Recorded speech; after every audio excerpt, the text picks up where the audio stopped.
주일은 우리가 부활주일로 지켰습니다. 우리가 부활주일을 지키면서 특별히 우리 사역자들 또 우리 여선교회 또 우리 회원들 이렇게 함께 나오셔서 이번에는 그 부활절 계란을 저희들이 준비를 해서 예배 마치고 우리 교구장님, 속장님들을 통해서 또 우리 함께 예배하지 못한 우리 성도님들 각 가정에 저희들이 전달을 했고요. 또 특별히 우리 환우들과 또 노약자 되시는 분들은 또 우리 사역자들이 직접 방문해서 이 부활절 계란을 전달을 했습니다. 특별히 이 부활절 계란을 전달하면서 제가 거기에 부활절 카드를 작지만 이렇게 함께 써서 그 부활절 계란에 넣어서 전달을 해드렸어요. 그런데 너무 감사한 것은 그날 저녁에 몇몇 분들이 문자로 또 카톡으로 또 이렇게 연락을 주셨습니다. 내용인즉슨 그런 거였어요. 한 달 동안 예배당에 못 나가고 함께 예배드리지 못하고 또 목사님도 만나지 못하고 그래서 마음도 참 답답하고 어두워지고 그리고 자기의 영혼이 이렇게 점점 죽어가는 것은 아닌가 이런 생각을 가졌는데 그분은 이제 아마 외출하고 이제 오셨던 것 같아요. 외출하고 왔더니 문에 그 부활절 계란과 또 부활절 카드와 또 주보가 이렇게 있는 것을 보고 그걸 보는 순간 자기가 마음이 이렇게 밝아지고 부활의 이 기쁨과 생명이 자신의 삶에 이렇게 다가오는 것을 느꼈다고 너무너무 감사하고 또 너무너무 보고 싶고 또 너무너무 예배당에 함께 예배하는 우리 교우들 그날이 빨리 왔으면 좋겠다 이런 메시지하고 또 연락을 주셨습니다. 저도 그 카톡 문자를 이렇게 보면서 너무너무 감사했고 이 부활이라고 하는 것이 얼마나 우리의 삶에 큰 능력이 되고 여러분들 그 별거 아니잖아요, 그죠? 그 삶은 계란 그거 두 개 하고 부활절 카드 하나인데 여러분 거기에 담겨져 있는 이 부활의 의미를 우리가 경험하게 되니까 그 부활의 능력이 여러분들 우리에게 현수막에도 있지만 생명의 그 능력이 우리에게 찾아오게 되었다는 거예요. 여러분들 부활에 예수님이 십자가에 달려 돌아가시고 사흘 만에 부활하심으로 인해서 우리에게는 놀라운 변화와 또 놀라운 능력이 주어지게 되었죠. 그 가운데 가장 큰 능력은 뭐냐? 여러분들 사망을 이기시고 예수 그리스도께서 승리하셨다는 거예요. 여러분들 우리가 살아가면서 가장 우리가 해결할 수 없는 문제, 여러분들 병든 것도 약 잘 먹고 치료 잘하면 정말 기적적으로 회생하고 살아날 수도 있고요. 경제적으로 어려운 문제가 있으신 분들도 여러분들 견디다가 또 이렇게 끝까지 인내하다 보면 살 길이 열리는 경우도 있어요. 또 국가에서도 이번에 보니까 재난지원금도 주고 그래서 여러분들 물질적으로 아무리 어려워도 여러분들 우리가 끝까지 버티고 견뎌내면 여러분들 이겨낼 수 있는 길이 열리는 거예요. 그런데 아무리 인간이 노력하고 애써도 해결할 수 없는 문제가 하나 있어요. 죽으면 끝이야. 죽으면 이 사망이라고 하는 것에는 어떠한 질병도 어떠한 문제도 또 어떠한 고통스러운 상황도 여러분들 이 사망 앞에서는 힘을 잃고 어떻게 해요? 맥을 못 추게 되는 거예요. 여러분 세상에서 그렇게 건강한 사람, 힘이 있고 능력이 있고 권세가 있고 그리고 뭐 높은 지위에 있는 사람도요, 여러분들 죽음 앞에 딱 사망 앞에 딱 이르게 되면 그것이 아무런 소용이 없는 거예요. 여러분들 얼마 전에 여러분들도 뉴스를 통해서 보셨겠지만 영국의 총리가 코로나19 바이러스에 감염이 돼가지고 상태가 점점 안 좋아져가지고 중환자실에 말이죠 들어가고 그래서 그 나라 백성들 영국 국민들뿐만 아니라 전 세계에 있는 사람들이 그것 때문에 많이 이렇게 긴장도 하고 어떻게 될 건가 그것을 많이 주목해서 바라봤어요. 다행히 이렇게 회복이 돼가지고 다시 이제 언론 매체에 이렇게 등장하게 되는데 저는 그거 보면서 코로나19 바이러스가 그렇게 여러분들 영국에 수상하면 얼마나 권세가 있는 자리예요. 근데 그 사람도 죽음 앞에 다다르니까 여러분들 그가 갖고 있는 직분이나 권세나 능력이 정말 보잘것없는 거예요. 그만큼 여러분 이 세상에서 가장 강력한 힘은 사망, 죽음이라고 하는 힘이에요. 그런데 이 죽음을 깨뜨리시고 사망의 권세를 이기시고 승리하신 분이 바로 예수 그리스도의 부활인 줄로 믿습니다. 그래서 우리가 이 부활을 믿고 또 예수님의 부활하심을 우리가 경험하게 되면 여러분 우리의 삶에도 이 부활의 능력이 주어지게 될 줄로 믿습니다. 자, 오늘 본문에 보면 이 고린도전서는 이 사도 바울이 고린도 교회 성도들에게 편지를 보내면서 정말 이 예수 그리스도의 부활이 우리에게 어떠한 능력이 되고 이 부활을 믿는 자들은 어떠한 삶을 살아가게 되는지에 대해서 아주 힘차게 환희에 넘치는 그런 그 어조로 이 고린도전서 15장에서 말씀하고 있어요. 그래서 우리가 이 고린도전서 15장을 부활장 이렇게 이야기합니다. 여기에 보면 이 사도 바울은 만약에 부활이 없다면 세상에서 제일 불쌍한 사람이 부활을 믿고 신앙생활하는 그리스도인이다. 그러나 부활이 있기 때문에 세상의 그 어떤 사람들보다도 부활을 믿고 신앙생활하는 그리스도인들이 가장 복되고 그리고 가장 능력이 있는 삶을 살아갈 수 있음을 우리에게 알려주고 있습니다. 자, 그러면 우리가 부활을 통해서 이 사망이 부활 앞에 패배하고 쓰러지면서 우리가 이 사망이 패배하면서 그 부활을 믿는 우리에게는 어떠한 은혜와 또 어떠한 삶이 우리에게 나타나게 되는지 오늘 말씀을 통해서 우리가 함께 나눠보려고 합니다. 첫 번째로 여러분들 사망이 패해지면서 우리는 승리에 감사하는 삶을 살아가게 되었다는 겁니다. 여러분들 오늘 55절 이하에 보면 사망아 너의 승리가 어디 있느냐, 사망아 내가 쏘는 것이 어디 있느냐, 사망이 쏘는 것은 죄요 죄의 권능은 율법이라. 우리 주 예수 그리스도로 말미암아 우리에게 승리를 주시는 하나님께 감사하노니. 할렐루야. 오늘 사도 바울은 이 사망을 향해서 마치 우리가 이걸 갖다 의인화라 그러죠. 어떤 인물처럼 이 사망을 갖다가 인격적인 존재인 것처럼 질문을 하는 거예요. 야 사망아 너의 승리가 어디 있냐 말이야. 왜냐하면 지금까지는 사망이 세상의 모든 것, 어떠한 질병이나 문제나 뭐 고통이나 이런 것들을 다 이기는 가장 강력한 승리자가 누구였냐? 사망이었거든요. 그러니까 여러분들 유명한 영웅들도 그 위대한 제국들도 여러분들 이 사망, 죽음 앞에서는 힘을 잃고 다 패배했거든요. 그래서 최고의 승리자는 사망인데 이제 부활을 통해서 이 사망이 권세가 깨지고 나니까 사도 바울이 이 사망을 향해서 얘기하는 거예요. 사망아 너의 승리가 어디 있냐? 사망아 내가 쏘는 것이 어디 있냐? 여러분들 사망은 불화살을 쏘아서 사람들을 어떻게 해요? 죽게 만드는 거예요. 그의 심령이 침체되고 다운되게 만드는 거거든요. 근데 그게 어디 있냐는 거예요. 사망이 쏘는 것은 뭐야? 죄예요. 그리고 죄의 권능은 율법이다 그랬어요. 여러분들 율법은 하나님이 우리에게 주신 하나님의 말씀이에요. 이것은 우리가 죄가 무엇인지를 깨닫게 하는 아주 중요한 기능을 하는 것이 바로 율법이에요. 그런데 이 율법은 죄가 무엇인지를 깨닫게는 하지만 이 죄의 결과로 오는 사망을 이기게 할 수는 없다는 거예요. 그래서 율법으로는 우리가 죄가 무엇인지 깨닫고 그리고 우리가 죄인인 것을 깨달을 수는 있지만 이 율법으로는 우리가 죄의 권세의 결과인 죄의 싹신 사망을 이겨낼 수는 없는 거예요. 그래서 여러분들 이 율법을 통해서 죄가 계속해서 우리를 쏘아대는 거예요. 여러분들 우리가 죄 짓고 나면 어떻게 해요? 하나님 말씀인 율법을 통해서 우리가 죄인이구나. 그리고 이 죄의 싹은 사망이구나, 죽음이구나. 그래서 우리는 어떻게 해요? 어쩔 수 없는 죄인으로 사망을 향해서 죽음을 향해서 살아가는 연약한 존재라고 하는 절망에 빠질 수밖에 없는 거예요. 그런데 여러분들 예수께서 이 십자가에 달려 죽으시고 부활하심으로 인해서 이 사망의 권세를 깨뜨리시고 죄와 율법에 기록되어 있는 모든 이 죄의 결과인 사망의 권세가 바로 예수 그리스도의 이 보혈의 능력으로 덮어지게 된 줄로 믿습니다. 그래서 사도 바울이 얘기하는 거예요. 이제 사망 너는 힘과 권세를 다 잃어버렸다는 거예요. 그래서 우리는 어떻게 해요? 예수 그리스도의 부활을 통해서 십자가의 보혈의 능력으로 죄사함 받고 사망 권세를 이겨내고 우리에게 뭐가 주어졌어요? 영원한 생명이 주어졌기에 우리는 하나님 앞에 늘 감사하며 살아갈 수 있게 될 줄로 믿습니다. 그래서 여러분들 우리가 이 부활을 통해서 사망의 권세가 패배함으로 인해서 여러분 우리에게는 어떤 확신이 있는 거예요? 이제는 죽음이 두렵지 않은 거예요. 우리는 죽음을 이기고 승리자인 줄로 믿습니다. 그래서 여러분들 죽음이 우리 앞에 다가와도 여러분들 우리는 그것 때문에 근심하거나 노심초사하거나 그건 부활 믿음이 없는 거예요. 예수 그리스도의 부활을 믿지 않는 자나 그렇게 살아가는 것이지 여러분들 부활의 능력을 믿는 사람은 사망이 두렵지 않은 거예요. 여러분들 이사야서 25장 8절 말씀에 보면 사망을 영원히 멸하실 것이라 주 여호와께서 모든 얼굴에서 눈물을 씻기시며 자기 백성의 수치를 온 천하에서 제하시리라 여호와께서 이같이 말씀하셨느니라. 이 말은 뭐냐면 하나님께서 메시아이신 예수 그리스도를 통해서 사망을 영원히 멸하시게 된다는 거예요.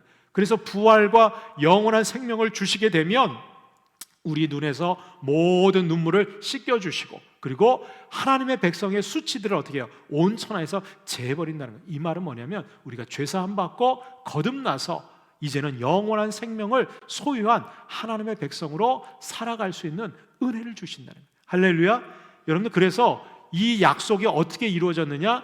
예수님께서 부활하심으로 사망 권세가 깨뜨려지고 사망은 패배하게 되었다는 거예요. 그러므로 우리 부활을 믿는 그리스도인들은 바로 사망의 권세에서부터 우리는 승리한 자이고, 그래서 그 승리로 인해서 하나님 앞에 우리에게 영생을 주신 하나님 앞에 감사하며 살아갈 수 있게 되었다는 거예요.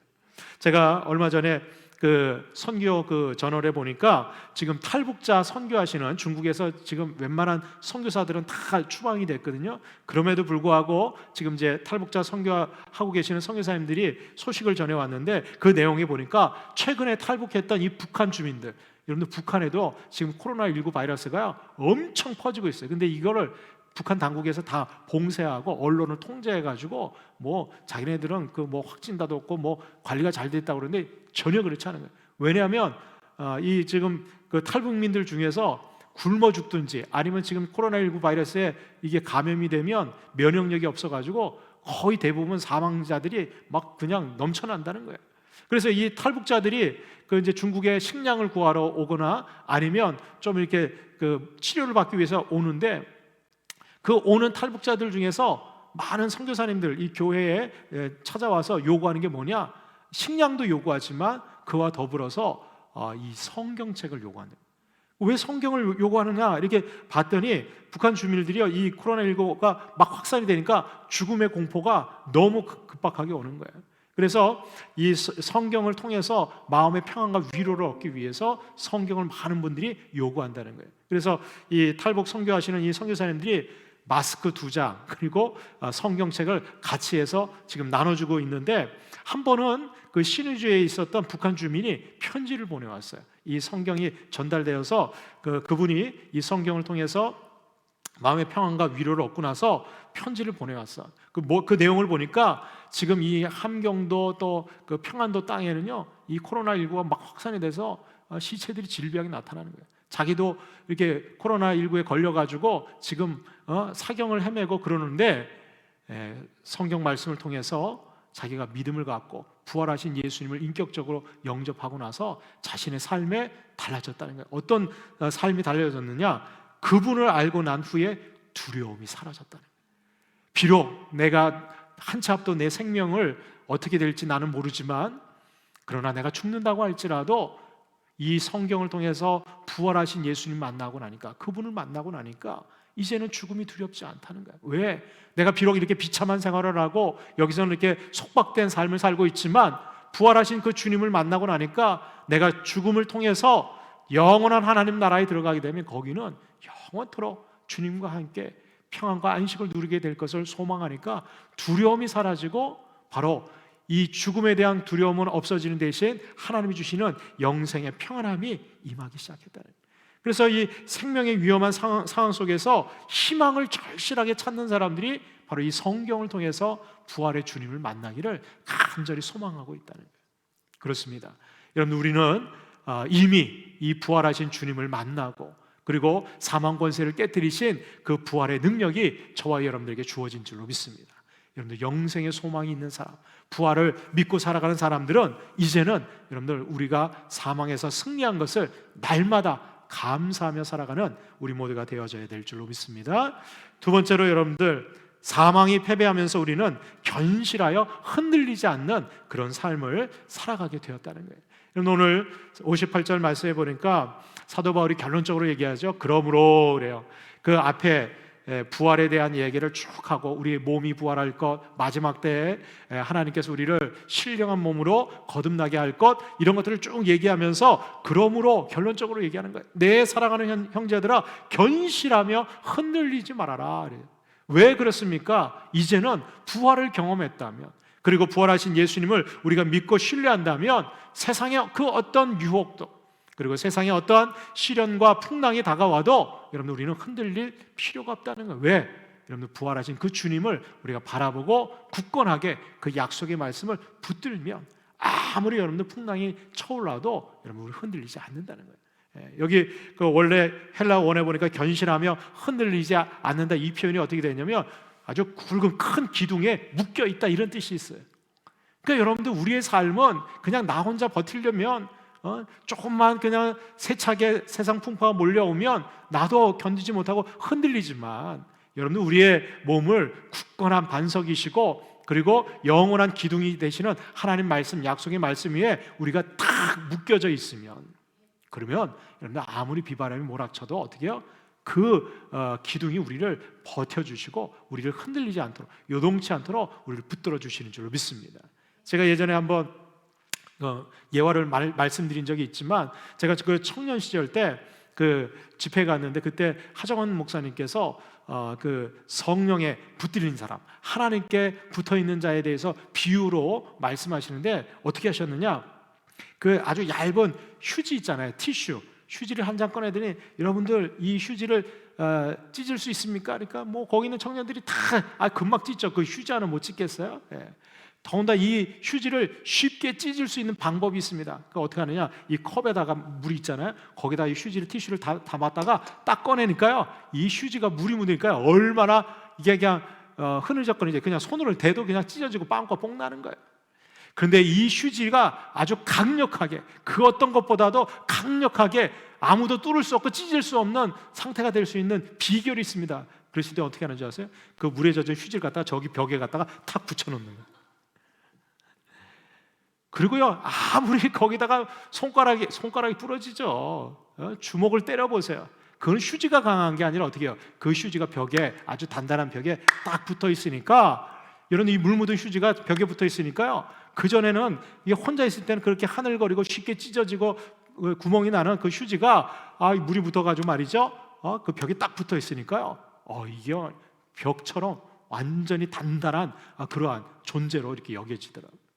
그러면서 그 물이 뭐냐? 성령이라고 그래요. 성령. 그래서 성령 충만해서 우리가 반석 되시는 예수님께 딱 붙어만 있으면 세상에 아무리 비바람이 몰아쳐도 우리는 어떻게 해요? 견고하고 흔들리지 않는다는 거예요. 여러분들 시편 112편 6절로 7절 말씀을 보니까, 그는 영원히 흔들리지 아니하며 의인은 영원히 기억되리로다. 그는 흉한 소문을 두려워하지 아니하며 여호와를 의뢰하고 그의 마음을 굳게 정하였도다 그랬어요. 여러분들 그렇습니다. 우리 주 예수 그리스도는 굳건한 반석이세요. 그분은 사망 권세를 이기시고 부활하신 영원한 생명이 있으신 주님, 그분은 흔들리지 않으세요. 그래서 그 부활의 능력을 믿고 신뢰하는 의로운 자들은 어떻게 해요? 영원토록 기억된다는 거예요. 하나님께서 저와 여러분들을 영원토록 기억해 주시는 거예요. 그래서 여러분들 세상에 흉한 소문들, 누가 뭐라고 그러고 우리의 환경과 여건이 아무리 흉흉해도 여러분들 우리는 어떻게 해요? 하나님을 의뢰하고 그의 마음을 흔들림 없이 굳게 정하면서 살아가게 될 줄로 믿습니다.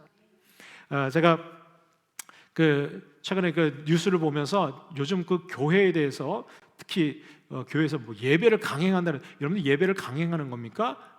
아니에요. 여러분들 교회에서 그동안 여러분들 예배 활동은 우리가 교회의 당연한 의무고 그리고 핵심적인 활동이죠. 그거를 우리가 이 사회나 국가 정부의 시책에 따라서 우리가 협조해 준 것이지 강행하는 게 아니죠. 근데 여기 교회에 대해서 너무 비판적인 시각을 갖고 있는데, 최근에요 어떤 방송사에서 취재를 한 거예요. 그래서 실제로 지금 방역 수칙이 제일 잘 준수되고 또 제일 잘 준수하지 않는 데가 어디 있는가 이렇게 조사를 해봤다는 거예요. 그래서 경찰청에 있는 전국 방역 이거를 점검하는 그런 사람들하고 같이, 방역 요원들하고 이 기자가 같이 따라다녔어요. 그래서 따라다녀 보니까 방역 수칙을 미준수하는 유흥시설들 있죠. 그래서 약 8만 3천 곳을 갖다가 전수조사를 했는데, 그 가운데서 이 방역 수칙을 잘 지키지 않는 그런 곳이 약 1만 곳 이상이 된다는 거예요. 퍼센테이지로 따지면 약 12.4%가 이 유흥시설은요 방역 수칙을 지키지 않고 아주 엉망으로 하고 있는 데가 많이 있었다는 거예요. 그래서 지적 상황이 많았는데, 반면에 여러분들 교회는 조사를 해보니까 이 방역 수칙을 미준수하는 그러한 교회가 얼마 정도 되냐? 퍼센테이지가 1% 미만이에요. 그러니까 여러분들 일반 유흥시설보다 교회가요 10배 이상 방역 수칙을 잘 지키고 있는 거예요. 다른 어떤 기관이나 단체보다도요, 여러분들 이 교회가 방역 수칙을 아주 철저하게 지키고 있고, 심지어 여러분들 저기 그 파주에 있는 그 산마 순복음교회 같은 경우는 그 방역 수칙을 잘 지키는지 점검하려고 그 파주시청 공무원이 나왔어요. 지난 그 부활절에도 나오고 그랬는데, 이 방역 그 점검하러 나왔던 이 공무원들이요, 깜짝 놀랐어요. 가보니까 그냥 자기 정부에서 권고하고 있는 그 8가지 사항뿐만 아니라, 이 산마 순복음교회는요, 심지어 이게 앉는 자리 있잖아요. 자리마다 투명 아크릴 칸막이를 다 설치했어요. 여기 잘 보이시진 않지만 칸막이가 다 있어요. 그러니까 1인석, 마치 도서관에 개인 그 도서실처럼 투명 아크릴 칸막이를 이 의자마다 다 해가지고 한 200개 넘게를 설치해가지고 말이죠, 사람들이 이렇게 옆으로 해도 이 비말이 전염되지 않도록 다 칸막이를 그냥 설치해 놓은 거예요. 그리고 일일이 다 체크하고 아주 이 방역 수칙을 철저하게 이렇게 지키는 것을 보면서 공무원이 와서 그런 얘기를 했다는 거예요. 더 이상 점검할 필요가 없겠다. 다른 유흥업소나 다른 기관이나 단체도 이 교회만큼만 방역 수칙하면 그러면 걱정이 없겠다고. 아예 이제 공무원들이요, 자기들이 여기 와서 점검할 필요도 없다고 그러고 들어갔다는 거예요. 여러분들, 세상이 아무리 교회를 오해하고 우리를 향해서 뭐 수많은 그런 비난과 이런 것을 할지라도 여러분들, 그거에 우리가 흔들릴 필요 없어요. 우리는 어떻게 해요? 법을 지키고, 그리고 우리가 최선을 다해서 노력하는 거, 언제가 때가 되면 여러분 하나님께서 다 드러나게 하시고 인정받게 될 줄로 믿습니다. 그리고 무엇보다 여러분, 우리 믿음의 사람들은요, 세상에서 보는 시선에 대해서 너무 우리가 흔들릴 필요 없어요. 우리는 뭐 바라보고 가면 돼요? 우리의 반석 되시고 부활하시고 우리에게 영원한 생명을 주신 그 주님 바라보고 우리는 앞으로 나가야 될 줄로 믿습니다. 마지막 세 번째로, 사망이 부활을 통해서 패배하면서 우리는 주의 일에 더욱 힘쓰는 그런 삶을 살아가게 된다는 거예요. 여러분, 오늘 말씀 58절 그 후반절에 보면 항상 주의 일에 더욱 힘쓰는 자들이 되라. 이는 너희 수고가 주 안에서 헛되지 않은 줄 알미라. 저는 이 바울이 고린도 교회 성도들에게 이 말을 이렇게 딱 그 결론적으로 줄 때 제 마음속에 그런 감동이 왔어요. 우리가 지금 상황과 여건이 참 어렵고, 어떤 교회는 이 부활주일 예배를 연기하거나 또 이 부활의 기쁨을 함께 나누지 못하는 우리 성도님들도 많이 있는데, 이것 때문에 우리가 낙심하고 절망할 필요 없다는 거예요. 지금 우리가 최선을 다해서 하나님 앞에 예배하고, 또 우리가 온라인 영상으로 또 있는 자리에서 주님 앞에 우리가 경배하고 믿음으로 살아가는 거, 여러분, 이거 헛되지 않다는 거예요. 이거 반드시 하나님께서 어떻게 해요? 기억하시고 우리에게 보응해 주신다는 거예요. 여러분, 하나님께서는요, 우리가 이렇게 어려운 상황 속에서도 믿음을 지키고, 더 열심으로 정말 주의 뜻을 행하려고 주의 일을 감당하려고 애쓰는 자들을 주님께서는 어떻게 해요? 더 귀히 보시고 기억하신다는 거예요. 제가 너무 감사했던 거는, 우리가 지금 이렇게 예배당에 함께 교회에 또 이렇게 출입하기도 쉽지 않은 이런 상황 속에서 틈틈이 그래도 교회 나와서 방역하는데 도움을 주시고, 누가 얘기하지 않았는데 교회가 지저분해질까 봐 말이죠, 쓰레기도 다 치워주시고, 또 누가 할 것 없이 말이죠, 혹시 불편한 건 없을까, 그래서 이것저것을 갖다가 보시고 봉사하시는 분들이 있는데, 저는 평상시에도 물론 우리가 또 담당하고 감당해야 될 그런 책임과 의무도 있지만, 여러분, 그것이 아니라 정말 어렵고 힘들 때, 그때 정말 주를 위해서 애쓰고 수고하는 거, 저는 하나님께서 더 기뻐하시고 반드시 응답해 주시리라고 저는 믿습니다. 여러분들, 하나님 앞에는 공짜가 없어요. 여러분들, 주의 이름으로 소자에게 물 한 그릇 떠준 것도 다 기억하고 상급이 있는데, 누구 하나 다들 꺼려하고 좀 부담스러워할 때, 여러분들, 그때 주의 일에 힘쓰고 섬기는 자들을 하나님께서 더 기뻐하신다는 거예요. 고린도전서 16장 10절에 보면 이 사도 바울이 고린도 교회에게 이렇게 편지를 보내면서 나중에 이 고린도 교회 성도들에게 누구를 보내느냐, 자기의 영적인 아들 디모데를 이 고린도 교회에 보냅니다. 그러면서 이렇게 당부해요. 디모데가 이르거든 너희는 조심하여 그로 두려움이 없이 너희 가운데 있게 하라. 이는 그도 나와 같이 주의 일을 힘쓰는 자임이라. 그러니까 여러분들, 사도 바울만 주의 일에 힘쓰는 자가 아니었어요. 왜? 사도 바울이 만나고 경험했던 그 부활의 주님, 그 사망 권세를 깨뜨리시고 이기셨던 그 부활의 주님의 능력이 사도 바울에게도 임했을 뿐 아니라 사도 바울을 통해서 복음을 받아들였던 이 디모데에게도 동일하게 주의 일에 힘쓰는 자로 그가 헌신하고 쓰임 받았다는 거예요. 그리고 그 디모데를 고린도 교회에 보내면서 고린도 교회 성도들에게도 권면하는 거예요. 너희들도 더욱 주의 일에 힘쓰는 자가 되어서 이 디모데와 같이 또 사도 바울과 같이 정말 부활의 능력을 덧입고 살아가기를 원했다는 거예요. 저는 요즘처럼 힘들 때 오히려 이럴 때 더 주의 일에 힘쓸 수 있는 그런 은혜가 우리에게 있기를 주님의 이름으로 축복합니다. 제가 그 뉴스에 보니까 그 코로나19로 인해서 우리나라도 참 어려운 시기를 그래도 잘 극복하고 지금 이제 회복해 가고 있는데, 여러분들 전 세계적으로 이 코로나19 때문에 아주 극심한 정말 패닉 상태에 빠진 나라들이 많이 있습니다. 그 가운데 여러분들 인도 같은 경우는 인도 전국이 폐쇄가 돼서 이동도 할 수가 없고, 그러다 보니까 여러분들 인도 같은 경우는 굉장히 그 빈부의 격차가 크잖아요. 그래서 극빈자들 같은 경우는 뭐 이동 자체가 안 되니까 음식을 구하거나 식량을 구할 수가 없어서 굶어 죽어가는 사람이 너무 많아요. 제가 그 뉴스에 동영상을 보면서 정말 마음이 안타까운데, 어떤 소녀는 그 염소 젖을 이렇게 짜가지고 그 한 컵 그거 갖고 한 식구가 그걸 먹고 하루를 버텨야 되는 거예요. 그걸 받아가지고 오다가 넘어져서 땅바닥에 쏟은 거예요. 근데 그 쏟아진 그 우유를 갖다가 막 손으로 훔쳐가지고 담는 거예요. 거기 컵에다가. 그게 먹을 거 그거밖에 없으니까 가족들이 하루 그거 갖고 그 기다리고 있으니까 그 쏟아진 그 우유를 갖다가 막 손으로 모아가지고 말이죠. 그 얼마나 더럽겠어요. 근데 그거 담아가지고 그걸 가지고 가더라고. 그런 아주 극심한 상태에서 그래도 지금 인도에 있는 우리 그 선교단체들이요, 이 빈민층에다가 식량 지원을 하는데, 그 식량을 지원을 하면서 아낌없이 거기에 복음 전도지를 함께 넣어서 이 식량을 나눠주고 있어요. 요즘처럼 그 선교사님들도 참 어려운 때가 없다고 그래요.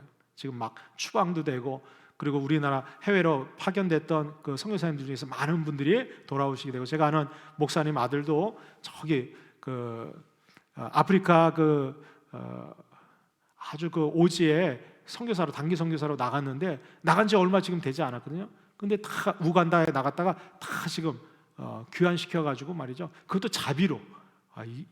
너무 좀 안타까운데 400만 원이 넘는 그 자비를 통해서 나간 지 얼마 되지 않은데 그냥 무조건 다 불러들이니까 들어와서 또 한 2주 동안 자가격리하고, 또 이제 집에서도 지금 한 일주일 정도 더 본인 혼자 이렇게 격리하고 있는데, 여러분들 이 선교사님들이 얼마나 힘들고 어렵겠어요. 본인들도 그 사지에서, 그 선교지에서 얼마나 힘들고 어렵겠어요. 그럼에도 불구하고 지금이야말로 이 극빈층 또 이 빈민들을 위해서 주의 복음을 전할 수 있는 선교의 그 기회를 하나님이 주셨다고 믿고, 자신들이 먹어야 될 그 양식과 식량들을 다 나눠가지고 이 빈민층에다가 식량 지원하면서 그 전도지를 같이 나눠주는 거예요. 근데 이게요, 인도 지역에 있는 그 신문들에 대서특필되는 거예요. 여러분들 우리가 알다시피 인도는 힌두교하고 아주 온갖 그런 다양한 신들이 넘쳐나는 곳이, 가장 많은 그런 신들이 넘쳐나는 곳이 인도 아니겠어요?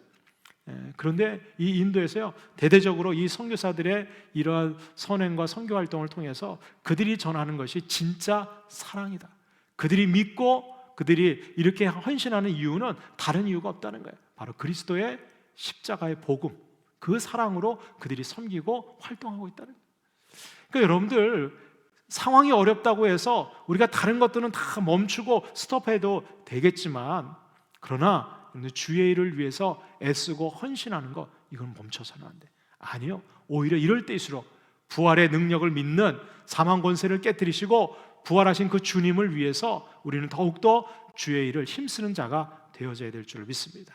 오늘도 우리에게 사망 권세를 이기시고 부활의 은혜를 주시는 그 주님과 함께 저와 여러분들 날마다 감사하고 주님과 동행하는 우리 모두가 될 수 있기를 주의 이름으로 축복합니다.